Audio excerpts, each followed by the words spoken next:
जय हिंद दोस्तों। स्वागत है आपका बीपीएससी क्लासेस में। तो आज हम केमिस्ट्री के पार्ट 2 को देखेंगे। तो चलिए स्टार्ट करते हैं। तो आज का चैप्टर है रेडियो एक्टिविटी। तो पहला क्वेश्चन है, रेडियो धर्मिता की खोज किसने की थी? तो हेनरी बेवरेल ने। हेनरी बेक्वेरेल। आगे है, रेडियो सक्रियता किसका गुण है? तो नाभिक का। आगे है, रेडियो सक्रिय परिवर्तन में भाग लेता है? तो परमाणु का नाभिक। किसी परमाणु के स्थायी नाभिक में प्रोटॉन की संख्या होती है तो न्यूट्रॉन की संख्या से कम। आगे है, रेडियोधर्मिता का यूनिट क्या है? तो क्यूरी। रेडियोधर्मिता तत्व किसका उत्सर्जन करते हैं? तो अल्फा, बीटा और गामा का। आगे है, अल्फा और बीटा किरणों की खोज किसने की? सियंसरे रदरफोर्ड। किस वैज्ञानिक ने गामा किरणें की खोज की थी? तो इसका आंसर होगा बी रदरफोर्ड। आगे है, निम्न से कौन सा रेडियो सक्रिय किरण हीलियम नाभिक में समकक्ष होता है? हीलियम नाभिक के समकक्ष होता है। इसका आंसर होगा अल्फा किरण। क्वेश्चन नंबर 10 है, नाभिक से निकलने वाले विकिरणों की किसकी वेदन क्षमता सर्वाधिक होती है? तो इसका आंसर है गामा किरणें। आगे है, अल्फा किरणें हैं तो He++ आयन। आगे है 12 नंबर, अल्फा किरणों पर उपस्थित आवेश है तो 2 इकाई धन आवेश। 13 है, बीटा किरणें बनी होती हैं तो ऋण आवेशित कणों से। 14 है, निम्न में से किसके उत्सर्जन से समभारी यानी कि आइसोबार का निर्माण होता है? तो इसका आंसर है बी यानी कि बीटा कर्ण। आगे है, निम्नलिखित में से किसके उत्सर्जन से किसी तत्व का परमाणु क्रमांक एक बढ़ता है? इसका आंसर है बीटा कर्ण। 16 है, निम्नलिखित में से किसमें ऋणात्मक आवेश होती है? तो बीटा किरण में। आगे है, इलेक्ट्रॉन का समरूप कौन सा है? इसका आंसर है बी यानी कि बीटा कण। 18 है, समान ऊर्जा का अल्फा किरणों की तुलना में बीटा किरणों की वेदन क्षमता अधिक होती है, क्योंकि? इसका आंसर हो जाएगा बी यानी कि बीटा किरणों का द्रव्यमान नगण्य होने से उनका वेग अधिक होता है। 19 है, बीटा किरणें किस प्रकार के आवेश वहन करता है? इसका आंसर है ऋणात्मक। 20 नंबर क्वेश्चन है, गामा किरणें हैं तो उच्च ऊर्जा वाली विद्युत चुंबकीय तरंगें, यानी कि इसका आंसर ए हो जाएगा। आगे 21, गामा किरणें क्या होती हैं? तो रेडियो सक्रिय पदार्थ द्वारा उत्सर्जित उच्च ऊर्जा युक्त किरणें, यानी कि सी आंसर आपका यहाँ पे सही है। 22 है, निम्नलिखित में से किस किरण की वेदन क्षमता सबसे अधिक होती है? तो गामा किरणें। आगे 23, निम्नलिखित में से किस किरण की आयन क्षमता सबसे कम होती है? तो गामा किरणें। यहाँ पे देखेंगे कि वेदन क्षमता सबसे अधिक होती है और यहाँ पे लिखा है आयन क्षमता सबसे कम, यानी कि दोनों में आंसर आपका गामा किरण है। 24 है, निम्नलिखित में से किस किरण की आयन क्षमता सबसे अधिक होती है? तो अल्फा किरण की। 25 है, समस्त रेडियो सक्रिय पदार्थ क्षय होने के पश्चात किसमें अंतिम रूप से बदले जाते हैं? इसका आंसर हो जाएगा बी यानी कि सीसा। 26 है, निम्नलिखित में से किसकी वेदन क्षमता सबसे कम है? तो अल्फा किरणें की। 27 है, किस रेडियो एक्टिव तत्व का नाम उसके खोजकर्ता के जिसके नाम पर रखा गया है? तो पोलोनियम। इसका आंसर है सी पोलोनियम। 28 है,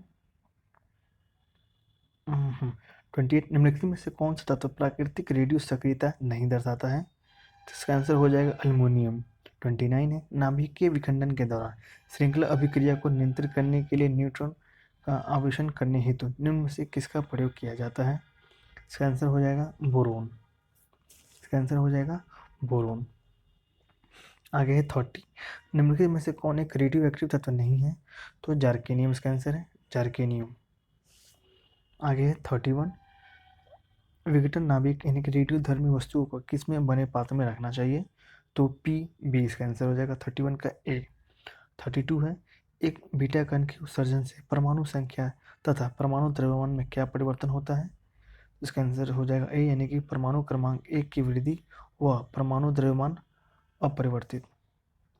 33 है, एक अल्फा कण के उत्सर्जन से परमाणु क्रमांक और परमाणु द्रव्यमान में क्या परिवर्तन होता है? इसका आंसर हो जाएगा डी यानी कि परमाणु क्रमांक में 2 तथा परमाणु द्रव्यमान में 4 की कमी होती है। 34 है, इसका आंसर हो जाएगा एम जी, आप देख लेंगे। आगे है 36, यानी कि किसी रेडियो यदि किसी रेडियोधर्मी पदार्थ की मात्रा को दुगना कर दिया जाए तो रेडियोधर्मी क्षरण की दर हो जाएगी तो अपरिवर्तित रहेगी। आगे 37, यदि यानी कि ये क्वेश्चन है आपका इक्वेशन है, विघटित होकर ये भी आपका क्वेश्चन बनता तो कितने अल्फा बीटा कण में उत्सर्जित होगा, तो इसका आंसर आप देख लेंगे यहाँ पे एक अल्फा और एक बीटा हो जाएगा। 38 है, रेडियोधर्मी पदार्थ का आधा जीवन काल 70 दिन का है। उसी पदार्थ का 1 ग्राम कितने दिन बाद 0.25 ग्राम रह जाएगा, तो 140 दिन। 39 है, यदि किसी रेडियोधर्मी पदार्थ का अर्ध जीवन काल यानी कि हाफ लाइफ पीरियड 1 दिन हो तो 4 दिन के पश्चात उसकी प्रारंभिक मात्रा का कितना प्रतिशत भाग शेष रह जाएगा, तो 6/1 यानी कि 1/4 सही। ये सी आंसर आपका सही है। 40 है, एक रेडियो एक्टिव पदार्थ की अर्ध आयु 4 महीने है। इस पदार्थ के 3/4 भाग का क्षय होने में क्या समय लगेगा, तो टोटल 8 महीने है। 41 क्वेश्चन है, वह प्रणाली क्या कहलाती है जो प्रागैतिहासिक पदार्थ का काल निर्धारित करने के लिए विघटन नाभिकता यानी कि रेडियो एक्टिविटी का प्रयोग करती है, तो इसका आंसर हो जाएगा कार्बन काल निर्धारण। 42 है, पृथ्वी की आयु का आकलन किया जाता है तो यूरेनियम डेटिंग से। 43 है, रेडियो कार्बन काल निर्धारण की आयु का आकलन करने के लिए प्रयुक्त किया जाता है जीवाश्म। 44 है, सबसे पहले रेडियो सक्रियता शब्द का प्रयोग किसने किया था, तो हेनरी बैक्यूरेल ने, हेनरी बैक्यूरेल। 45 है, यूरेनियम विखंडन की सतत प्रक्रिया को जारी रखने के लिए किस कण की जरूरत होती है, तो न्यूट्रॉन की। 46 है, परमाणु बम का आविष्कार किसने किया, तो ऑटो हॉर्न ने। आगे 47, परमाणु शक्ति संयंत्र किस सिद्धांत पर काम करता है, तो इसका आंसर हो जाएगा विखंडन। 48 है, किस प्रकार की अभिक्रिया से सबसे अधिक हानिकारक विकर्ण पैदा होते हैं, तो विखंडन अभिक्रिया से। 49 है, निम्नलिखित में से कौन सा सौर ऊर्जा का स्रोत है, तो नाभिकीय संलयन। 50 है, निम्नलिखित में से कौन सा पदार्थ नाभिकीय रिएक्टर में मंद का काम करता है, तो भारी जल। 51 है, रक्त कैंसर यानी कि ल्यूकीमिया बीमारी की रोकथाम के लिए प्रयोग किए जाने वाला रेडियो समस्थानिक क्या है, तो कोबाल्ट 60। 52 है, कोबाल्ट 60 आमतौर पर विकिरण चिकित्सा में प्रयुक्त होता है क्योंकि यह उत्सर्जित करता है, तो गामा किरणें। 53 है, हाइड्रोजन बम किस सिद्धांत पर कार्य करता है, तो अनियंत्रित संलयन अभिक्रिया पर। 54 है, एक रेडियोधर्मी पदार्थ की अर्धायु 10 दिन है। इसका अभिप्राय यह है कि तो पदार्थ 3/4 भाग का विघटन 20 दिनों में हो जाएगा। आगे 55, रेडियोधर्मी पदार्थ किस दौरान कोई परिवर्तन नहीं होता है, तो गामा किरण उत्सर्जन। 56 है, निम्नलिखित रेडियो तत्वों में से किसका उपयोग मनुष्य के शरीर में रक्त प्रवाह की गति के मापने के लिए किया जाता है, तो रेडियो सोडियम। 57 है, अल्फा बीटा और गामा की वेदन शक्ति अपने अवरोही क्रम में किस क्रम में होती हैं, तो इसका आंसर है गामा बीटा और अल्फा। आगे देखते हैं समस्थानिक, समभारिक एवं समन्यूट्रॉनिक। तो पहला क्वेश्चन इसमें दो परमाणु को समस्थानिक कहा जाता है यदि, तो इसका आंसर हो जाएगा बी, यानी कि उनका परमाणु क्रमांक समान हो परंतु उनकी द्रव्यमान संख्या भिन्न भिन्न होना चाहिए। आगे है क्वेश्चन नंबर 2, किसी तत्व के समस्थानिक के बीच अंतर किनकी भिन्न संख्या के उपस्थिति के कारण होता है, इसका आंसर है न्यूट्रॉन। आगे है क्वेश्चन नंबर 3, किसी परमाणु नाभिक का आइसोटोप वो नाभिक है जिसमें तो प्रोटॉन की संख्या वही होती है परंतु न्यूट्रॉन की संख्या भिन्न भिन्न होती है। क्वेश्चन नंबर 4 है, किसी तत्व के दो समस्थानिक किन गुणों के से भिन्न होते हैं, तो इसका आंसर हो जाएगा न्यूट्रॉन व द्रव्यमान संख्या। 5 नंबर क्वेश्चन है, हाइड्रोजन के समस्थानिक की संख्या कितनी होती है, तो 3। निम्नांकित में से कौन हाइड्रोजन का आइसोटोप नहीं है, तो ट्रेंसियम नहीं है। हाइड्रोजन के रेडियो सक्रिय समस्थानिक को कहते हैं, तो ट्राइटियम। आगे है क्वेश्चन नंबर 9, क्वेश्चन नंबर चलिए 10 देखते हैं। क्वेश्चन नंबर 10 है, सर्वाधिक संख्या में समस्थानिक किसमें पाए जाते हैं, इसका आंसर है पोलोनियम।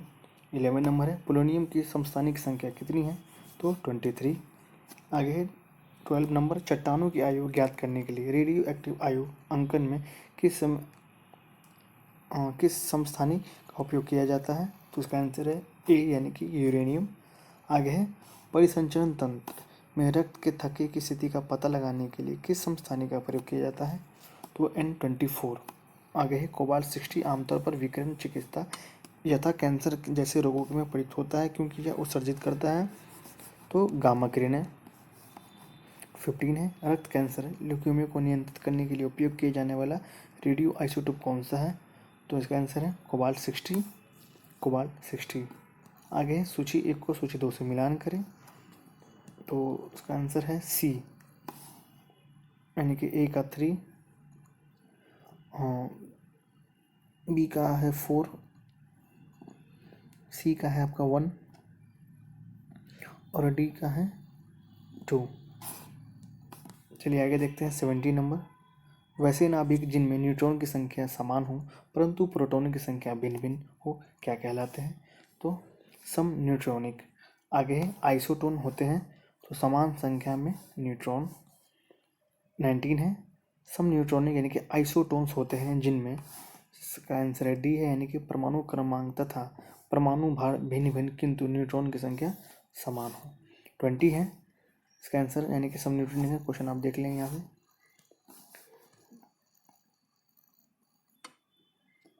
आगे है लिथियम का ये है और बेरिलियम का ये है, इसका आंसर होगा आइसोटोन।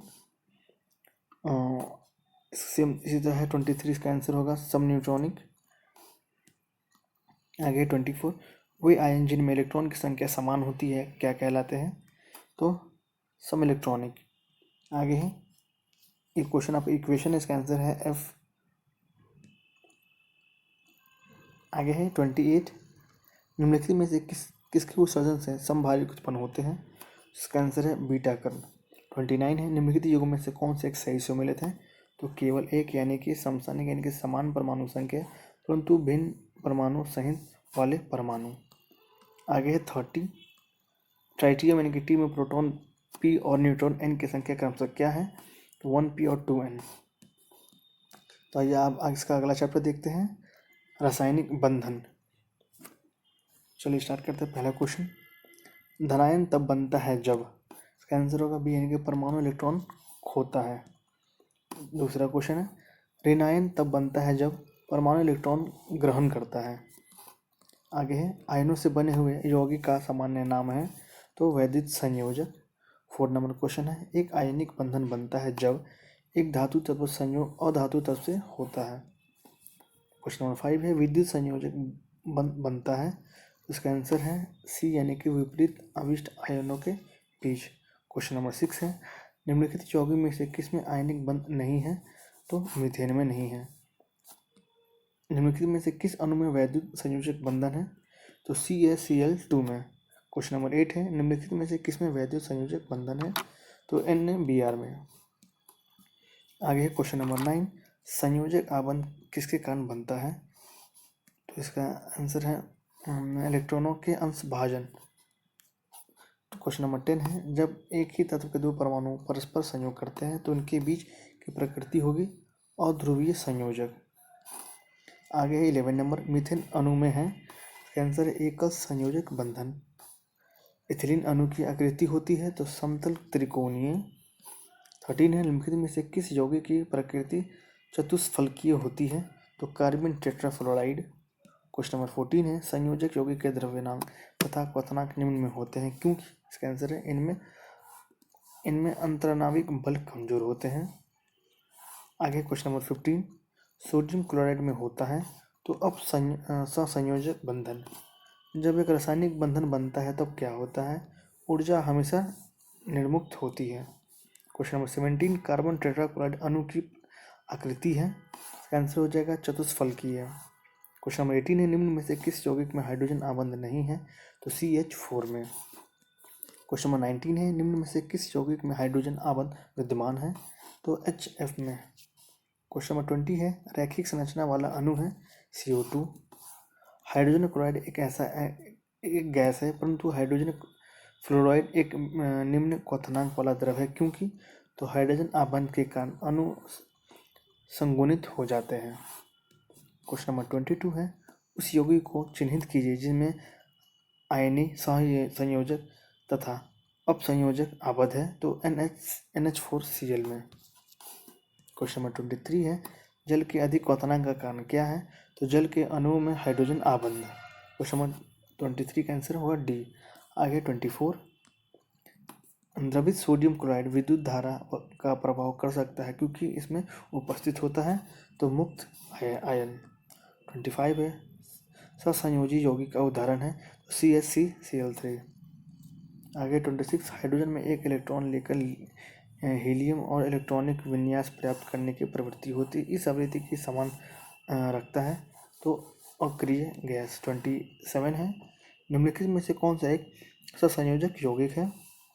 इसका आंसर है कार्बनिक टेट्राक्लोराइड। तो फ्रेंड्स, हम लोगों ने इसका पार्ट 2 में लगभग इसके चैप्टर 5 तक फिनिश कर लिया है। तो आगे जो भी आगे पार्ट आएगा उसमें मैं आपको इसके बाकी के भी पार्ट्स करा दूंगा। तब तक आप चैनल से जुड़े रहें और आशा करता हूँ कि आपको ये वीडियो अच्छा लगा होगा। अगर आपको किसी और चीज़ का वीडियो चाहिए तो आप मुझे कमेंट में बता सकते हैं, और ये वीडियो आपको कैसा लगा आप इसके बारे में कमेंट में बताएंगे। Thank you very much.